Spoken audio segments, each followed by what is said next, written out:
は、よく球を捕まえるためになんか体を決めてとかってあると思うんですけど、なんか僕はあんまりそれってしっくりこなくて、やっぱり球捕まえるっていうのをどっかを止めるってあんま好きじゃないですね、僕としては。よくあるのは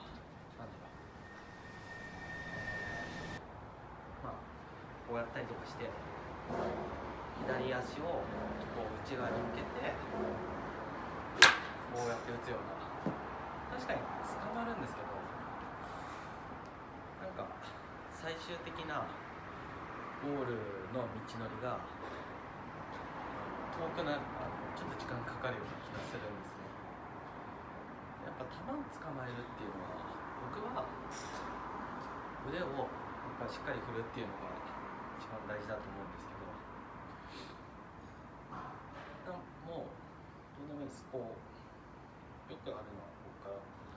でこの動きをしてあげる、腕を振る。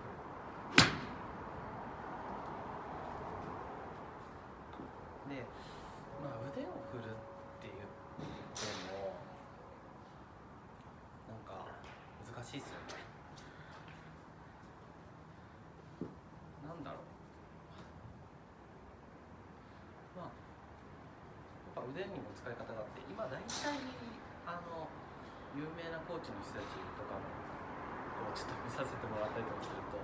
皆さん言ってること共通してて、やっぱ最初ってこっち入んないといけないんだなっていう、こっち入って上で倒す、こっち入って上で倒すみたいな、これがあって、でやっぱりね、何でもそうだと思うんです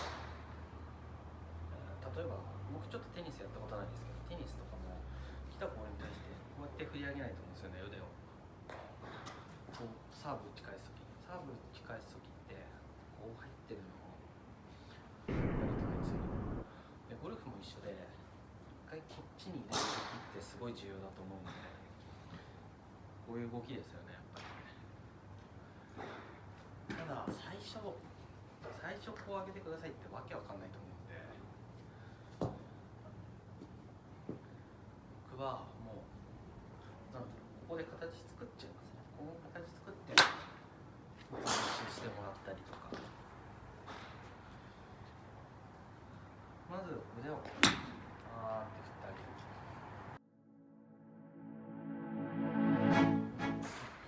一つドリルを紹介したいんですけど、腕振れない人ってこう上げた時にこのシャフトの傾きが結構こうなってる人がいると思うんですよ。こうなると振りようがないですよ。これもう振ろうと思うとこう来るし、でも感覚的に絶対やってる人はこれアウトに来るから振らないですよ、もちろん。こうなってる人はちょっとこういうのが多い気がします。だからしっかり腕を振るまず準備としては、上げた時にクラブが必ずちょっとこっちに倒れる状態からこっちに振る、倒してあげて振る、倒してあげて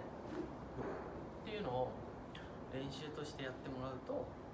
球が捕まってくると思います。ここで倒したこ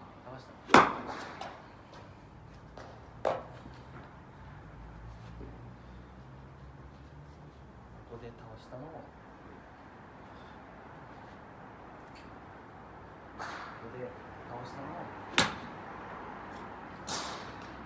いきなり早くやるとなかなかうまくいかないので、ゆっくりでいいです。自分のコントロールできる範囲で倒した、この範囲もなんかそうですね、よく言うのはこうターゲットライン、目標とボール結んだ線に対してグリップエンドが向くといいですって言うんですけど、そのラインを基準として打ってあげたらいいと思います。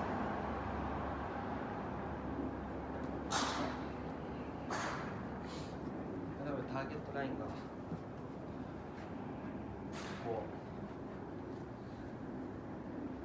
うあったとしたら、バックスイング上げた時に左腕が地面と平行的にグリップエンドが